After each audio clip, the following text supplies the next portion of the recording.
Bonjour à tous, je voudrais vous parler aujourd'hui d'un thème qui sera malheureusement actuel jusqu'à la fin des temps, du fait du péché qui est au cœur de l'homme. C'est le thème de l'idéologie. Alors quand on pense à l'idéologie, on pense généralement tout de suite au nazisme, au fascisme, à la rigueur au communisme. Celui qui a la palme, c'est quand même le nazisme, et il y a des raisons sûrement pour ça, mais en fait c'est quand même une idéologie de l'histoire récente qui est trompeuse. Pourquoi ? Parce qu'elle est simple. Elle paraît à certains simplistes, et elle a eu en même temps des conséquences destructrices gigantesques et manifestes pour tout le monde. Donc on peut. Le problème, c'est qu'elle a quelque chose d'un peu confortable finalement pour la pensée, cette idéologie. Elle est tellement apparemment simple, elle paraît caricaturale finalement, vue de l'extérieur, comme à distance, qu'elle représente non seulement le mal dans ce qu'il pourrait avoir de plus extrême, dans la pensée commune, mais aussi le mal loin de nous, vous voyez, au sens jamais nous ne pourrions être comme ça. Nous ne concevons pas généralement une seconde de pouvoir nous laisser entraîner dans une telle idéologie. Et au lieu de prendre acte du fait que l'homme, et même un peuple entier, un peuple évolué, un peuple cultivé, un peuple intelligent, et plus intelligent que la moyenne, a été capable de se laisser aveugler par une telle idéologie, et qu'il y a des raisons pour ça, comme le fait qu'elle est née dans un contexte de frustration, d'humiliation, un peuple en quête de fierté retrouvée, ce que vous voulez, on peut croire que nous sommes à l'écart d'une telle tentation. Alors ça, c'est une grave erreur. C'est ne pas tirer les enseignements de l'histoire, parce que l'enseignement fondamental de l'histoire que nous donne le nazisme, c'est la folle vulnérabilité de l'homme. Sa capacité complètement folle d'aveuglement, hier comme aujourd'hui, et eux comme nous.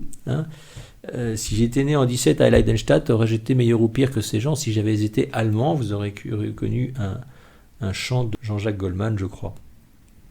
Nous croyons d'autant plus à l'écart de cette tentation que nous réduisons à ce mouvement particulier la notion d'idéologie. Souvent, aujourd'hui, quand il y a quelqu'un qui déplaît, qui a des idées qui dérangent, il vient un moment où il est finalement traité de nazi ou de fasciste, Ceux qui ne pensent pas comme moi sont des fascistes. On a vu ça très récemment, une procession chrétienne à Ménilmontant en mémoire des martyrs d'il y a 150 ans sous la Commune, et puis un autre groupe nostalgique de la Commune, lui, les a agressés et insultés en les traitant précisément de fascistes. Alors qu'ils n'avaient quand même pas beaucoup l'aspect extérieur ni même intérieur. Pourtant, le mal est quand même beaucoup plus subtil que le seul nazisme. Il est extraordinairement polymorphe et se glisse un peu partout finalement, avec une discrétion, une intelligence est troublante. Le malin est malin, le diable est très intelligent. Il est souvent extrêmement difficile de le démasquer aussitôt, avant de parvenir à ses conséquences que l'histoire finira par révéler. Alors là, il y a un enjeu évidemment de rappeler l'histoire, d'être capable de faire des relectures de l'histoire un peu honnêtes, et de constater à quel point l'homme est capable de violence inouïe, de mépris de l'homme et de ses droits. Ça, c'est très important d'arriver à le regarder en face. Les idéologies, en fait, sont multiples, elles sont innombrables, et elles ne cessent pas de surgir à travers l'histoire des hommes, aujourd'hui, hier et comme demain. Vous voyez, le monde d'aujourd'hui, qu'est-ce qu'il est ? Il est dans une phase très entamée de bouleversement technologique culturel majeur. Les deux. Une ampleur inouïe à l'échelle de l'histoire de l'humanité. Tout bouge et tout bouge très très vite. Que tout bouge, c'est pas nouveau, mais que tout bouge aussi vite, c'est peut-être un peu nouveau. Les nouvelles communications du XXe siècle, vous voyez, elles ont comme tout accéléré. Alors ça, c'est un effet grisant, l'homme découvre ses nouvelles potentialités, le potentiel du génie humain, et il est tenté de se livrer un peu sans réserve, un peu aveuglement à ces nouveaux modes de vie qui s'offrent à lui, sauf qu'il n'a pas la distance nécessaire pour évaluer l'ampleur du changement et l'enjeu. Le discernement est devenu très difficile, ça va trop vite. C'est vraiment la rapidité du changement qui est une grande nouveauté historique. Donc l'homme n'a plus le recul, vous voyez, des générations précédentes qui permettaient une certaine sagesse, mais ça ne suffisait pas toujours d'ailleurs. Donc l'importance de s'arrêter un petit peu pour voir ce qui se passe. C'est un peu ce qui motive mon intervention. Je pense qu'effectivement notre monde est toujours très très idéologue, peut-être qu'il l'est plus qu'à d'autres époques. Un autre constat qui motive mon intervention, c'est les multitudes de dialogues de sourds que l'on peut constater entre les hommes dans notre société contemporaine, qui manifestent une forme de rupture entre des groupes différents. des systèmes de pensée qui sont un peu clos sur eux-mêmes et qui rendent le dialogue impossible, comme fermé au terrain d'entente ordinaire de l'homme. Ça s'appelle la raison, hein. Être capable d'affronter une question avec son intelligence et de dire, bon, alors de quoi est-ce qu'on parle, qu'est-ce qui est en...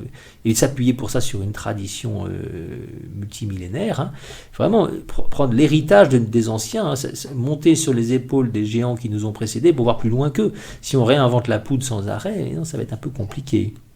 Hein, on peut quand même constater qu'aujourd'hui un débat politique, c'est quand même pas beaucoup une recherche de vérité, c'est quand même plus un enjeu de conquête, quoi, un combat de boxe, quoi, quelque chose comme ça. Hein. C'est pas une recherche de la vérité. Une société qui manque de sagesse, quoi, qui est pas forcément, comme on le croirait, en paix. C'est-à-dire que la paix, c'est pas la tranquillité. On n'est pas forcément toujours en tranquillité, mais n'empêche que la paix, c'est quelque chose de beaucoup plus profond que ça. Alors, beaucoup d'exemples, hein, les sujets de société contemporains. Donc, si vous abordez certains thèmes, c'est l'explosion nucléaire. Alors, il y a beaucoup d'idéologies récentes ou passées, mais dans les siècles derniers, hein, qu'est-ce qui a vu le jour? C'est beaucoup de terminologie en isme. Alors, tout ce qui est isme n'est pas idéologie, mais enfin, quand même, souvent, ça s'y approche, surtout quand c'est de l'ordre de l'extrême, hein, de l'idée en question. Alors, il y a le nazisme et le fascisme dont j'ai parlé, on pourrait parler de nationalisme, de capitalisme, de libéralisme. Alors, on va même lui rajouter ultra, comme ça va faire ultra-libéralisme, de marxisme, de communisme, d'anarchisme, de féminisme. Je suis pas en train de dire que le féminisme n'a rien de bon, mais enfin, c'est vrai que dans ce mode radical, comme les fémènes, par exemple, il est évidemment problématique.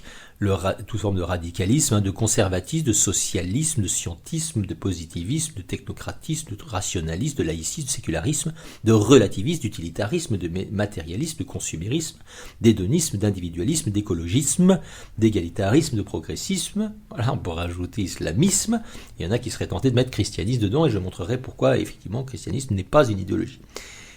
Il y a aussi tous ceux qui ne sont pas encore connus, qui n'ont pas encore de terminologie en isme, hein, qui avancent masqués si vous voulez.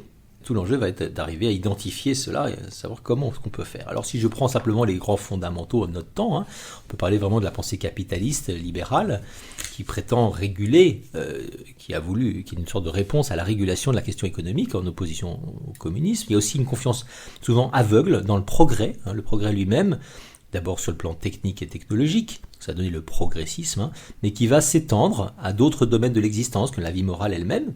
Il y a une sorte d'absolutisation de la liberté individuelle, une sorte de relativisme, d'utilitarisme individualiste, voilà, une sorte de matérialiste, hédoniste, tout encore dans le isme énormément bien sûr, et tout ça sur un fond de société marqué clairement par l'athéisme, hein, qui rend en fait possible un grand relativisme moral et culturel. On voit d'ailleurs surgir dans ces approches idéologiques une dimension quasi religieuse, hein, comme une réponse à cet athéisme, ce sécularisme de société. Alors, on peut par exemple noter que c'est pas neutre, hein, qu'on parle désormais de sauver une vie par des moyens médicaux, alors qu'en fait on préserve quelqu'un de la mort pendant un temps. Hein. Et notre emballement, on pourrait qualifier d'hygiéniste, hein, à l'occasion de l'épidémie du Covid. Hein. Je ne suis pas en train de dire qu'il n'y a pas de maladie, mais enfin, il y a clairement une sorte de prétention de maîtrise de la vie dans nos sociétés contemporaines, qui est clairement à mettre en parallèle d'une angoisse de mort qu'on cherche à fuir. Ça, c'est tout à fait probable. Si on n'a pas d'espérance, effectivement, c'est assez logique de vouloir préserver la vie à tout prix, en tout cas biologique. Quitte à abîmer peut-être, hein, des relations humaines qui font en fait le propre de l'existence des hommes. Alors, la culture qui prédomine en Occident, elle voudrait aussi elle a la prétention d'être universelle, hein, ça c'est une des caractéristiques. Hein. Elle voudrait s'étendre au monde entier, hein, ce qui est le mieux, ce qui est chez nous est le mieux. Hein, c'est vraiment une tentation impérialiste qu'on voit surgir à droite à gauche, voire très fortement parfois. Et c'est une sorte de tendance à l'exclusivité, quoi, pour dire ça un peu rapide. Et puis alors on peut aussi voir qu'aux idéologies correspondent des réactions qui leur sont opposées, hein, des sortes de mouvements. Par exemple, il y a un mouvement qui est radicalement hostile à la technique, hein, au profit d'une sorte de la notion même de progrès, hein, au profit d'une recherche de retour à la nature. Hein. On voit aussi qu'il y a des fondamentalismes religieux qui semblent répondre à l'athéisme. Il y a clairement aussi une réponse à l'hédonisme matérialiste, hein, qui est dans un certain mouvement écologiste très catastrophiste, hein, dans un rejet de la technique, voilà, qui va peut-être jusqu'à même déprécier l'homme lui-même. Alors, qu'est-ce que c'est que l'idéologie finalement ? L'idéologie, eh bien, c'est un système de représentation qui clame la vérité, une vérité plus ou moins absolue, une systématisation d'idées qui sont en fait contestables, mais qui se veulent belles bien sûr. Pour dire ça encore plus simplement, l'idéologie c'est une idée séduisante à laquelle on cherche à faire correspondre ce qui est vrai, la réalité. Rendre conforme le réel et l'idée, pas le contraire, vous voyez, c'est ce qui devrait être le contraire. En fait, c'est tordre le réel pour le rendre conforme à l'idée. Donc c'est ériger une utopie en absolu, en fait. Alors, Hannah Arendt écrivait que l'idéologie est consubstantielle au phénomène totalitaire. Voilà une des grandes caractéristiques d'une idéologie, ses prétentions totalitaires.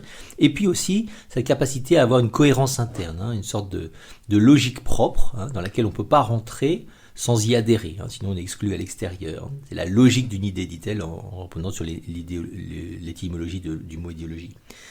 Il y a évidemment l'idée derrière que la diversité fait peur et que souvent l'homme, eh bien, il est tenté par l'uniformité beaucoup plus que cette diversité qui est moins confortable. Il n'y a pas un système politique au monde qui va uni, qui serait un idéal absolu pour l'humanité, ça n'existe pas. C'est un mythe de croire le contraire, par exemple. En fait, ce qu'il faut vraiment retenir, c'est que la vérité s'impose simplement par la force de la vérité. C'est ce que disait le Concile Vatican II, d'ailleurs, dans Dignitatis Humanae numéro 1. La vérité ne s'impose que par la force de la vérité elle-même, qui pénètre l'esprit avec autant de douceur que de puissance. Voilà. Et ça suppose évidemment de l'humilité pour accueillir la vérité. On est disciple de la vérité, on n'en est pas maître. Ensuite, il faut reconnaître qu'une culture, quelle qu'elle soit, a une force d'entraînement très forte. Théoriquement, l'homme a une capacité de choix, une vraie liberté, mais dans les faits, il faut un grand discernement, il faut beaucoup de force de caractère pour résister, s'opposer à des forces de pensée dominantes qui imprègnent toute une société. Ça peut même être totalement héroïque, voire impossible en fait. Résister à une culture dominante, on est très facilement aveugle sur ce qui nous conditionne. Alors les conséquences de ça, eh bien, comme dit Jésus dans l'évangile, si un aveugle conduit un autre aveugle, ils tomberont tous les deux dans le trou. C'est un peu embêtant. Au bout d'un moment, eh bien, comme les idéologies véhiculent des mensonges anthropologiques, des utopies, elles ne peuvent que conduire à une dégradation, quelque chose qui abîme l'homme, l'homme et sa vie en société. On connaît le triste héritage qui a été laissé par les dictatures athées du dernier siècle, proclamant un athéisme d'État, une idéologie d'État. On voit ce que ça a pu donner. On le sait très bien aujourd'hui. L'idéologie séculariste, athée, elle plonge l'humanité dans un relativisme moral et elle brouille les repères d'une vie en société. Enfin, elle a beaucoup d'effets pervers, quoi. Au fond, l'homme finit par se perdre lui-même. Il y a un exemple intéressant qu'on peut lire chez Jacques Fesch. Jacques Fesch, c'est cet homme qui a été condamné à mort dans les années 50 à la guillotine en France parce qu'il avait tenté de braquer une bijouterie et il n'y est pas arrivé. Il s'est fait poursuivre à la police et il avait pris l'arme de son père. Il a tiré sur un policier qui l'a tué.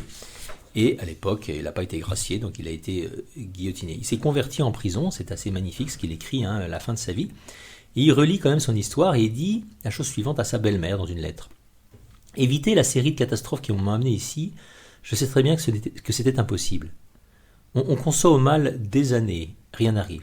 Sans s'en rendre compte, notre liberté diminue, le corps s'affaiblit, la volonté s'atrophie, jusqu'au jour où le mal devient tellement partie intégrante de l'être qu'on se laisse emporter dans un tourbillon dévastateur. » La force d'entraînement du mal qui fait qu'au bout d'un moment, on est tout à fait esclave, en fait. Alors, d'où ça vient, l'idéologie ? L'idéologie, elle vient d'abord d'une soif d'absolu. Dans un monde qui est globalement sans religion, ou athée, ou explicitement athée, eh bien, on est forcément vulnérable au mécanisme idéologique. Pourquoi ? Eh bien, parce que l'homme est en quête de vérité, est en quête d'absolu. Au plus profond du cœur de l'homme, il y a le désir, il y a la nostalgie de Dieu, disait Jean-Paul II dans Fides et Ratio 24. Donc ça veut dire que si la société dans laquelle il baigne est globalement fermée, ou lui-même est globalement fermé à la question transcendante, donc à Dieu, ce qui est particulièrement possible dans un contexte d'opulence, qui donne à l'homme l'illusion qu'il peut suffire à lui-même, eh bien cet homme ne manquera pas de chercher un absolu dans d'autres réalités que Dieu, et donc dans des réalités créées, hors de Dieu. D'où la récurrence des idéologies. Pourquoi ? Parce qu'une idéologie est décevante. Au bout d'un moment, elle échoue, quand le réel est confronté à à l'idée, au bout d'un moment, ça marche plus, ça explose. Hein. Et donc, une idéologie vient toujours en remplacer une autre. Hein.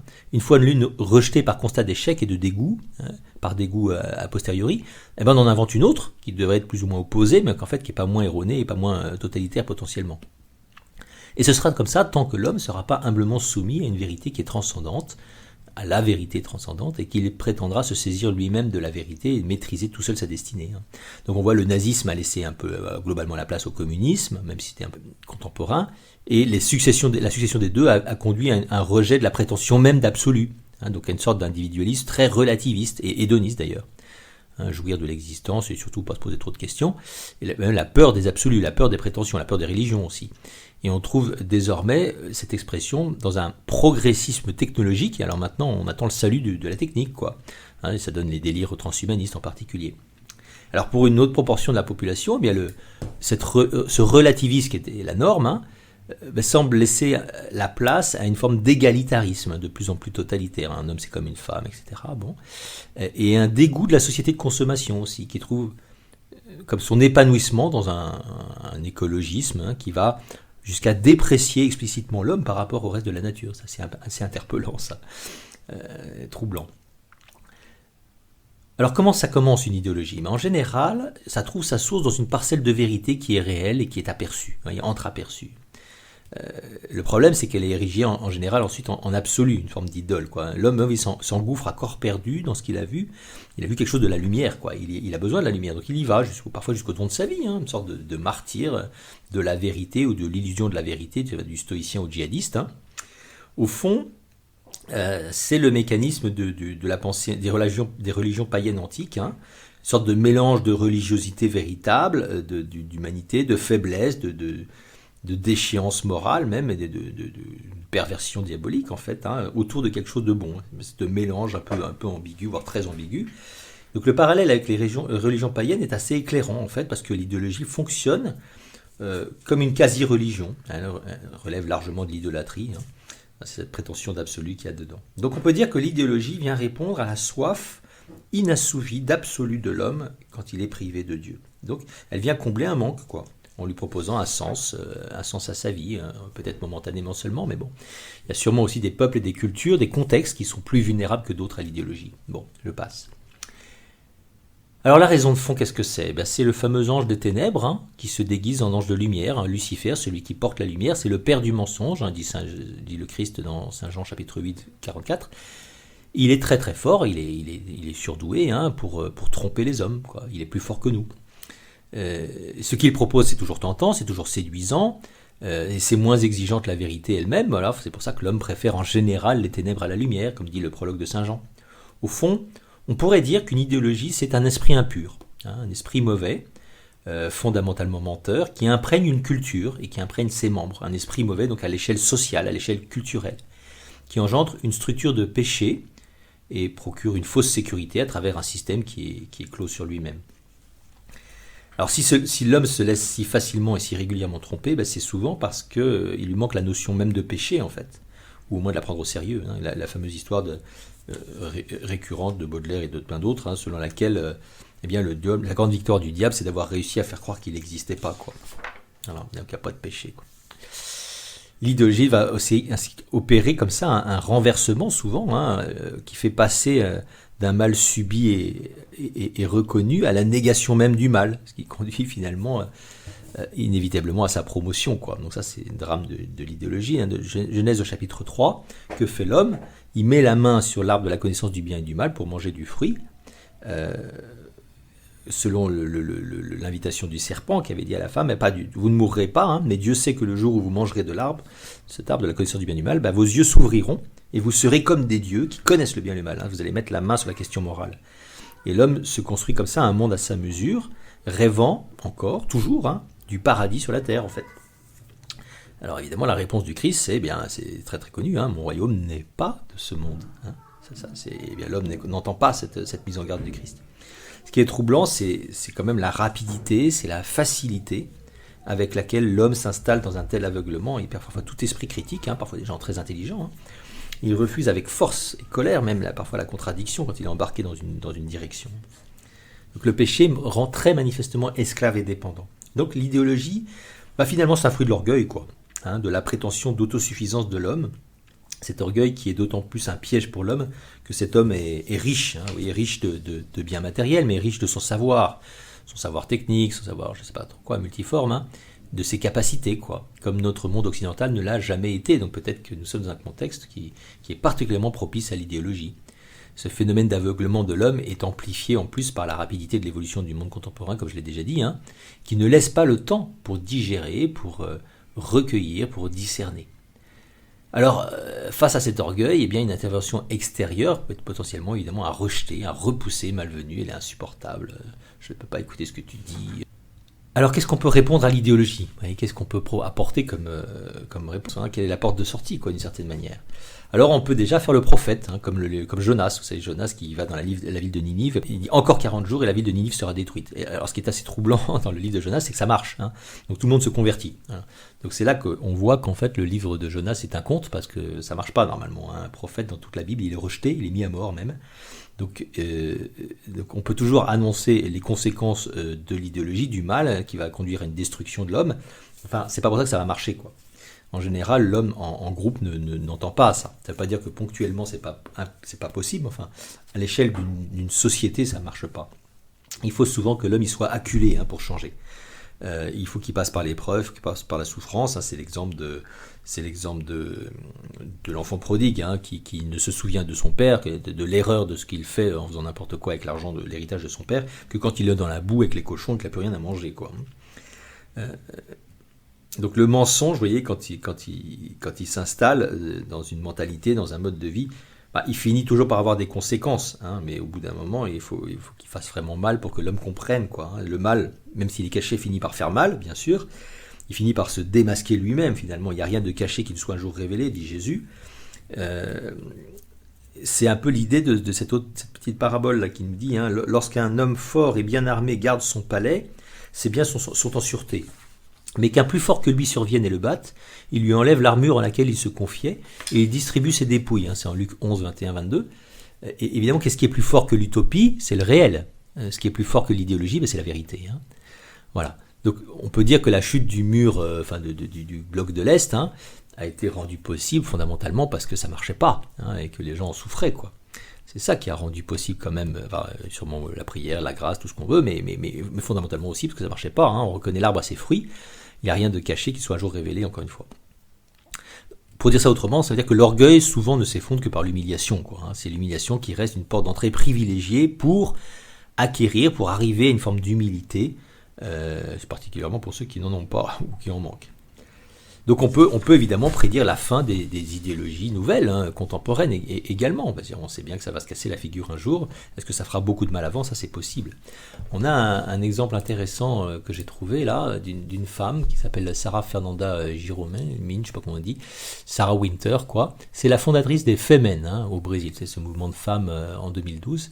C'est un mouvement de femmes qui, les seins nus, se présentent et se crient des choses sur le corps très provocantes dans des endroits aussi provoquant que possible, mouvement féministe dur, hein. Et cette femme-là, un jour, a eu un deuxième enfant, et ça va la bouleverser. Elle, au contact de cette vie nouvelle, elle va prendre conscience que la vie a un sens, que la vie est grande, que la vie est belle, et elle va quitter les Femen, et même s'y opposer, hein. Et elle raconte que quand elle a cherché d'abord un soutien dans sa propre vie, elle est entrée dans la prostitution à l'adolescence, hein, cette fille. Et elle s'est ouverte à une féministe, une universitaire féministe, qui l'a félicité de cette belle activité qu'elle faisait. Hein. C'est quand même extraordinaire. Et il n'a évidemment pas aidé à s'en sortir. Et c'est que plus tard, auprès d'une femme plus âgée, alors avec la réputation terrible d'être conservatrice et anti-féministe, j'ironise un peu, elle a trouvé auprès d'elle une oreille compatissante. Cette femme, en fait, l'a traitée comme sa propre fille. Et l'a beaucoup aidé à changer vraiment de regard sur le monde. Vous voyez, le réel de l'enfant, hein, qui va lui permettre de voir ce qu'il y avait comme mensonge dans ce qu'elle véhiculait, dans ce qu'elle vivait, quoi. Et dont elle était une actrice fondamentale, active. Alors, à ça, donc, vous voyez, dénoncer, c'est une chose, bon, ça ne marche quand même pas à tous les coups, hein, loin de là. Donc, il faut absolument persévérer dans l'annonce de la vérité, c'est beaucoup plus positif, hein, en croyant que la vérité peut toujours finir par s'imposer, par la seule force de la vérité. N'empêche qu'il est vrai qu'il y a des périodes de l'existence, des contextes, hein, où l'homme est très peu enclin à chercher la vérité, à écouter cette vérité. Il préfère finalement le mensonge, qui peut avoir quelque chose de plus confortable, pour l'instant en tout cas, à l'exigence qui est pénible, douloureuse de la vérité. Encore une fois, dans des contextes d'opulence, de confort, c'est plus criant, quoi, encore que dans d'autres contextes de pauvreté et de détresse. Ça permet l'illusion, quoi. Mon royaume n'est pas de ce monde, nous dit Jésus. Ça, c'est quand même la grande clé. Aucune société politique ne pourra jamais correspondre au royaume de Dieu. Ça n'est pas possible. Donc ça veut dire quoi tout ça? Ça veut dire que tout en annonçant l'évangile, en annonçant un monde meilleur, en annonçant la vérité, un chrétien doit toujours se souvenir que ce monde est en croissance, que ce monde est dans une forme d'incomplétude, qui ne pourra jamais être le paradis sur la terre. Vous voyez, il gémit dans les douleurs de l'enfantement, dit saint Paul. Donc il faut annoncer la lumière de la vérité qu'est Jésus-Christ lui-même, et ça c'est pas une sorte d'ingérence, de prosélytisme insupportable, de violation des libertés humaines, c'est une œuvre de charité, tout simplement parce que l'homme a besoin de la vérité, il est fait pour elle, et une vérité est toujours universelle, quoi. Et c'est la vérité qui rend libre, dit Jésus. Sans elle, l'homme sera toujours esclave du mensonge. Et seule la lumière de la vérité peut nous préserver des dérives en fait idéologiques et donc de la souffrance qui en découle. Alors cette vérité, elle peut être reconnue dans le Christ Jésus, ça c'est la foi chrétienne, c'est la lumière pour éclairer les nations. Et sous cette lumière, dit le Concile Vatican II, Gaudium Spes 10, sous la lumière du Christ, image du Dieu invisible, l'Église se propose de s'adresser à tous pour éclairer le mystère de l'homme et pour aider le genre humain à découvrir la solution des problèmes majeurs de notre temps. Oui, c'est une œuvre de charité. Il s'agit de former les consciences par la parole que proclame l'Église, la parole de l'Évangile. Parce que si l'homme est fait, il a dans sa conscience, fait le bien, évite le mal, aime, ce qu'on appelle la syndérèse, qui est au cœur de notre cœur, ce qui vraiment nous meut, notre conscience intérieure. Le problème, c'est qu'on se trompe, elle est obscurcie, cette conscience. Et on ne sait pas forcément ce que c'est que le bien, le mal et l'amour. Donc ça veut dire que, contrairement à ce qu'on pourrait croire, les lois de la nature ne sont pas des évidences. Donc elles sont cachées, donc il faut les chercher, et puis il faut qu'on nous aide aussi à les connaître, à les trouver. C'est pour ça que Dieu se révèle, c'est pour ça que Dieu parle aux hommes. C'est une œuvre de charité. Alors ça passe par la prise de conscience du péché. Le problème c'est que si on n'a pas conscience qu'on est pécheur, bien évidemment nous nous abusons, dit saint Jean. Ça fait partie intégrante de la vérité sur la personne humaine, et ça ouvre sur la prière, qui est la voie qui permet de sortir de l'idéologie. Tout ça a des conséquences évidemment personnelles, mais aussi sociales, culturelles, innombrables. Alors pour conclure, je voudrais dire quelque chose de très important évidemment. C'est pourquoi est-ce que le christianisme n'est pas une idéologie. On pourrait toujours dire oui, c'est facile de dire ça, etc. Non, il y a une raison très très simple. Le christianisme n'est pas une idéologie parce qu'il ne correspond pas à une idée. La foi chrétienne, c'est la foi en Dieu. Un Dieu qui est quelqu'un, qui est une personne. Donc être chrétien, c'est non pas adhérer à une idée ou un concept, mais c'est entrer en relation amoureuse avec la personne de Jésus-Christ. Ça n'a rien à voir en fait. Le chrétien ne prétend pas du tout maîtriser ou posséder la vérité. Il cherche à être disciple de cette vérité, c'est très différent. Il sait que cette vérité le dépasse, et qu'elle le dépassera toujours en plus. Donc il est toujours à la recherche de cette vérité, humblement. Un saint, c'est un chercheur de vérité, toujours, jusqu'à la fin de sa vie. Donc un christianisme authentique ne peut pas être totalitaire. L'exemple, évidemment, la fondation, c'est la Pentecôte. C'est cet esprit qui est donné, l'unique esprit qui est donné à tous les apôtres, qui proclame les merveilles de Dieu à toute l'assemblée des Juifs qui sont là pour la fête de la Pentecôte juive, et qui l'entendent tous dans leur propre langue, dans leur propre culture. Vous voyez, c'est le même message dans sa richesse infinie, et en même temps qui honore la différence, qui honore la diversité de l'humanité que Dieu lui-même a voulu. Il a voulu les hommes, les femmes, les petits, les grands, les blonds, les bruns, les noirs, les blancs, les je sais pas quoi, tout ce qu'on veut. Il a voulu ça, tout ça est bon. Eh bien, Dieu ne va évidemment pas le gommer. Donc l'idéologie cherche à dominer, elle cherche à imposer son point de vue. Eh bien, le christianisme authentique, lui, est mu par une dynamique qui est le contraire. Il relève de la charité, donc du don de soi. Le chrétien n'est pas inquiet de perdre ce qu'il a. Ça, c'est très important à comprendre. Et si nous sommes encore inquiets, c'est quelque chose qui ne va pas encore chez nous.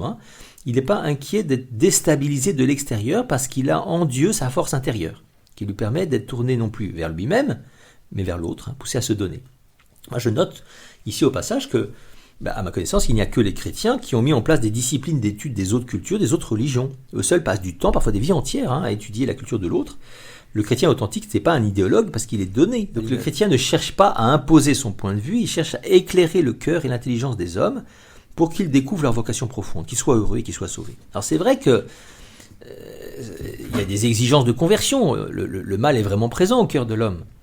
Donc Ça fait souligner quoi? Ça souligne simplement que tout ce qui est beau, tout ce qui a de la valeur ici-bas, ça coûte. Si vous voulez faire de bonnes études, il faut travailler. Hein. Construire une vie de famille, il faut se donner les moyens, il faut parler, il faut se pardonner, voilà, ça coûte. Ce qu'il y a de plus beau, de plus grand, c'est la vie de Dieu, c'est la vie éternelle, c'est le royaume de Dieu. Ça ne peut pas être accessible simplement dans la facilité, ce serait contraire à toute notre expérience humaine. Voyez. Ensuite, je souligne que l'Église s'agresse toujours à des libertés. Elle ne doit pas imposer son point de vue. Alors, il peut y avoir des hommes d'Église dans l'histoire de l'humanité qui ont voulu le faire éventuellement. En cela, ils étaient contraires à la vocation chrétienne, à l'identité de l'Église. Et l'Église n'est pas non plus un sujet politique particulier. Elle perdrait son indépendance et son autorité morale. Ça va pas du tout, ça. Donc le risque, il n'est pas nul de ramener le message chrétien à une sorte d'idéologie conquérante. Pour le dire autrement, de rêver du règne de Dieu sur la terre, c'est toujours la même question. C'est pas une tentation simplement qui est extérieure au christianisme. C'est aussi présent au cœur de l'Église, au cœur des chrétiens, quoi. Alors nous devons revenir sans cesse à cette affirmation du Christ. Même s'il est tout proche, le royaume de Dieu n'est pas de ce monde. Voilà. Et en même temps, Jésus est vainqueur du monde, donc nous pouvons être pleins d'espérance, même si à vue humaine aujourd'hui, ça peut être un peu le bazar. Voilà. Je vous propose maintenant une petite vidéo d'Antoinette, un témoignage d'une femme qui est issue d'un milieu d'extrême gauche, très idéologue, qui est devenue chrétienne, même si elle ne parle pas beaucoup de sa vie d'avant. Ça illustre une bascule dans son histoire personnelle. Il est possible de rencontrer le Christ, bien sûr, pour tout le monde. C'est ça la bonne nouvelle. J'ai la chance de faire partie d'une famille nombreuse, on est 5, une famille d'artistes. On disait tous qu'on était des révolutionnaires de gauche, et vraiment engagés pour parler de la vie, parler de la société. Et ce qui s'est passé, c'est que je suis devenue comédienne assez tôt. Et mon metteur en scène, qui était mon meilleur ami à l'époque, et encore aujourd'hui, on s'aime bien, voilà, a eu un problème familial. Et moi, je voyais qu'au fur et à mesure des jours, au fait, il se coupait de nous et qui rentrait dans une dépression. Et j'ai essayé plusieurs fois de parler avec lui, et je me suis dit, lui, il est croyant, et si je prie pour lui, il va trouver la force en lui de dire oui à la vie, parce qu'il n'y a que lui qui peut le faire. Nous avons continué comme ça quelques jours, et 10 jours après le début de ma démarche, ce qui s'est passé, c'est que notre ami, au fait, nous a demandé de l'aide, et qu'il a pu s'en sortir. Donc j'étais très fière de moi, parce que je me suis dit quand même, c'est quand même grâce à moi que les choses étaient arrivées. Et les choses ne sont pas arrêtées là, parce que 6 mois plus tard, on était en tournée, et nous sommes allés visiter ensemble une collégiale, un peu comme une visite de musée, et j'ai vu cet ami se mettre à genoux et prier devant la statue de la Sainte Vierge Marie. Je savais que c'était la Sainte Vierge Marie. Et j'ai eu comme quelque chose une lumière, et je me suis dit, au fait, la prière, c'est un dialogue avec quelqu'un. Il est en train de parler à quelqu'un. Premier tilt. Deuxième tilt, j'avais l'impression qu'il avait une lumière en lui que je n'avais pas, non pas parce qu'il était meilleur, mais parce qu'il avait reçu le baptême. Et que cette lumière, au fait, donnait un sens à sa vie. Et pour moi, ça a été un espèce de déclic où je me suis rendu compte que je n'avais pas cette lumière et que tout ce sur quoi j'avais basé ma vie, au fait, était en train de vaciller. Je regardais par terre et puis j'ai levé les yeux et je suis tombée sur un très grand crucifix. J'ai trouvé que son regard, son visage était paisible. Et je me suis dit, au fait, il n'est pas mort, il dort, donc il est vivant. Et comment vous dire, à ce moment-là, j'ai eu le mot du baptême qui m'est venu dans mon cœur. Et je me suis dit, mais au fait, oui, je demande le baptême. Alors, je ne savais pas du tout qu'on pouvait être baptisé adulte. Donc, pour moi, on est blanc ou noir, on est baptisé ou pas. Mais pourtant, à ce moment-là, pour moi, je voulais savoir qui était ce gars qui était crucifié, donc Jésus. Je voulais demander le baptême dans l'Église catholique, parce qu'il y avait une femme qui était la Vierge Marie. J'étais super féministe à l'époque. Et je suis sortie de cette église, au fait, avec une joie profonde. Et comment vous dire, cette amitié que j'ai avec le Christ ne m'a jamais quittée. C'est pour moi un moyen de faire des choix dans ma vie. Je prends beaucoup de temps avec lui et je dois dire que c'est un bon compagnon de vie. Et depuis, je vis ma foi, mais pas rien que le dimanche, au fait. Je la vis tous les jours parce que j'ai quelqu'un qui est là, qui m'aime profondément et que j'essaye d'aimer aussi et qui surtout m'aide à aimer les autres beaucoup mieux